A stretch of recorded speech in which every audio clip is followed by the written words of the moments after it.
Welcome again. We're at FHS Saudi Arabia 2025. It's the third day. It's still packed, and I'm happy here to be with Mr. Adil Jabrayilov, Development Director for MENA from Louvre Hotels Group. Louvre at the moment has more than 1,800 hotels across the globe in more than 70 countries. Welcome, Adil. It's a pleasure to have you here. You have participated in one of the sessions today. How was it? How's the entire event? How was it for you? Yeah, I mean, we as Louvre Hotels were sponsoring the event already for quite some time, and I myself participate practically on every single one.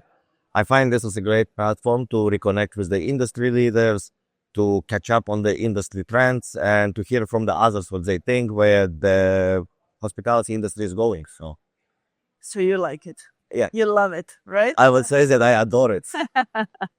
Okay, so the Louvre Hotels Group is planning to add another 1,000 keys to Saudi Arabia by 2027. Could you share insights in how this expansion aligns with the Kingston Vision 2030, as well as the broader MENA strategy for the hotel group?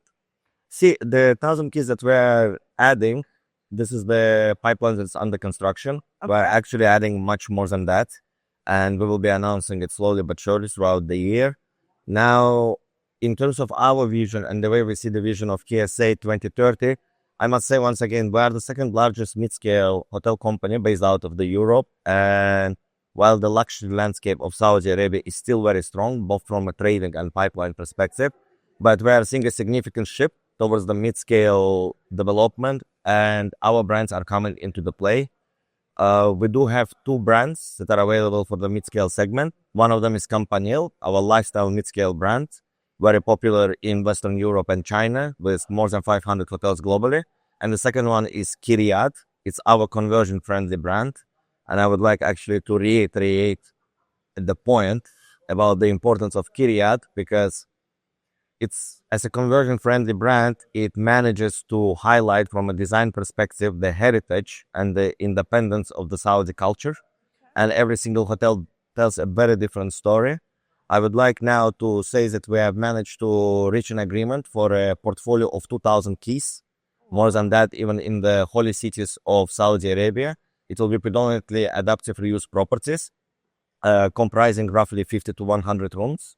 And there are three labels for Kiryat. Kiryat Eco for the economy hotels, Kiryat for the mid-scale hotels, and Kiryat Prestige for the upper mid-scale hotels. Wow, that's impressive, I have to say. Um, and how these brands, each of them differently, caters to the Saudi tourism demand and the Saudi travelers. Saudi Arabia has a significant advantage over other countries in the region with the population, in terms of the population. The population of Saudi Arabia is more than 40 million people, and majority of them are millennials or the Gen Z generation. Now, recently I came across this very interesting fact. 72% of the non-working Gen Z people have traveled domestically in Saudi Arabia. So while there is a significant growth from a perspective of the international visitors and arrivals to the country, we shouldn't forget how huge the domestic market is. And adding to them this at affordable prices, fantastic products that deliver the same brand standards and the same service that the full service products are doing is the way to grow further in the country. Okay, well, it's the numbers are incredible, and the population is just. If the majority is domestic, that means that actually the amount of travelers in the country is impressive. There's really great potential, as the vision is saying, but there's a great potential of development in Saudi. So I assume that these 1,000 keys that you have under construction, an additional 2,000 you've just announced, and then all the additional pipeline will be huge in the upcoming 5 years. Of course. Now, regarding the portfolio, you have a very diverse portfolio ranging from economy to upscale brand. How does Louvre Hotels Group ensure consistency in guest experience while catering to different market segments across not only Saudi Arabia, but the entire MENA region? I would actually start with the fact that we have launched this year our luxury brand. So we are not anymore varying from the economy to upscale, upper upscale. We now have a luxury brand. It's called Tempting Places Collection. It's a unique brand, the success of which is built on our consortia brand, temptingplaces.com. And now we have decided to effectively hard brand it. But the Tempting Places Collection, it acts as a soft brand, as a collection of the unique boutique hotels across the globe that is very conversion friendly with the strict standards in terms of the service and the design, which incorporates the French chic effectively. We are excited to launch Tempting Places Collection in GCC, and we will announce that deal very soon. All I can say at this stage that it will be in Oman. It will be a fantastic eco resort, and we are truly excited to explore the opportunities of introducing the brand in Saudi Arabia. In terms of our other brands, obviously our core brand remains Golden Tulip. We have invested significant amount of money into the revamping the brand, revamping our portfolio. As you know, we as Louvre Hotels Group next year will be 50 years old company. We have history, we have legacy, 50 years of experience. And out of those 50 years, we have been present in Saudi Arabia for 40 of those.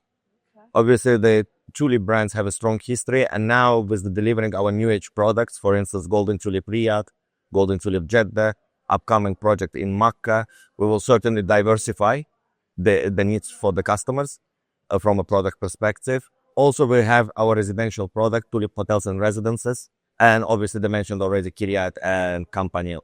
So all of these brands are available in the MENA region. All of them are actually now present in the countries, whether it's trading or a pipeline. And we will continue picking the brand, not just from a perspective that we need to put that brand. It's always a right product, right partner, right location. And wherever the brand will be appropriate, the development team, the commercial team will try its best to pick it. Do you maybe see any of the brands being more kind of tailored or more fit into different country? Or you actually see that all the brands can somehow serve the travelers in every country of the MENA region? 100%, 100%. I don't think, see, the brand is the name and the design that comes with it. But the traveler trends, they are same. Whether you are in Europe, North America, or in Middle East, we all are being influenced today strongly by social media.